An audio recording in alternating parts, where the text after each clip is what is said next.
Hi, so today I'm going to be making a card using this Hero Arts Palm Fancy die. It's a really good die. I use it quite often now. It's a really nice and kind of tropical die. I really like it because I live in Hawaii and it's a really good Hawaiian looking die to use. So this, and of course it's high quality because it's made from Hero Arts. So it's a really good high quality die and it cuts through mostly anything. So here I'm taking out my distress ink in Evergreen Bow. It's just a nice deep green color.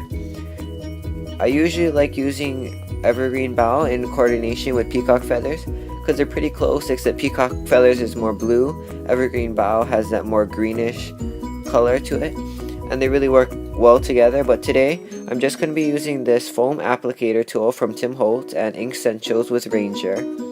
And you can see here I'm just pouncing on that color, and usually you're gonna want to be careful using this tool because it does leave those, because it's a rectangular tool, it does leave those harsh edges. But because this is such a detailed die, you're pretty much not going to see any of those edges because it, of course with distress inks as well, it blends so well into the paper, so it's pretty good. I'm just going to take this die out of the paper. It usually is easier to ink the die cut in the paper once you cut it, just because it is a delicate die and it can rip because it's so delicate. So usually it's best to keep it in, but I decided to take it out, and there you can see there I inked it up with a few layers, trying to make that color toward the outer tips of this fern. So you can see it turned out really nice. You can leave it just like that. But now I'm just going to take out this washable glitter glue. It's just a nice iridescent glitter glue. And I'm using this one because it is washable. And I'm using again my foam applicator. This is just a clean one. And because it is washable, I can take it, and then after I use it, I can take it to the sink and wash all that glitter out, and it'll be perfectly fine. And I can use it with any other inks. So as you can see here, I'm just spreading out that glitter glue, picking it up with the foam applicator, and just bouncing it onto this fern die cut, or this Palm Fancy die from Hero Arts. So you can see there, it turns out I'm just getting all that glitter out, and I'm just going to take out some more glitter and just make it more and more glittery depending to my liking. Now at the end, while I was inking it with that glitter glue, it did rip that little piece out, but it's okay. What I did is I just, while it was still wet, I poured on some clear embossing powder and I just heat set that. So you can see the glitter glue is totally dry, it's stuck into, and the glitter is totally stuck into that die cut because I did clear emboss it. You can see it turned out really nice and shiny. I just really wanted it to be a little bit thicker. So because of that reason, I'm gonna take that onto the side. I'm just gonna get a piece of scratch paper. You can take any piece of paper, and then you're gonna want to get your Versamark pad. Now I usually like to keep a separate one on the side just for doing this. If this was your first coat, that's the reason why, because ink can transfer onto your Versamark pad. But in this case, because it's already clear embossed, none of the ink is gonna transfer. But I always have this little Versamark pad just for those kind of occurrences anyway. So now I'm just gonna ink it up. I'm just gonna show you how I did this little one here. And then you can see there I inked it up in that Versamark. Versamark is a clear sticky ink. It's used for heat embossing. So now I'm taking out my clear embossing powder. I'm just going to pour out that clear embossing powder just totally over that die cut. And then I'm going to take it over to another area and heat emboss that.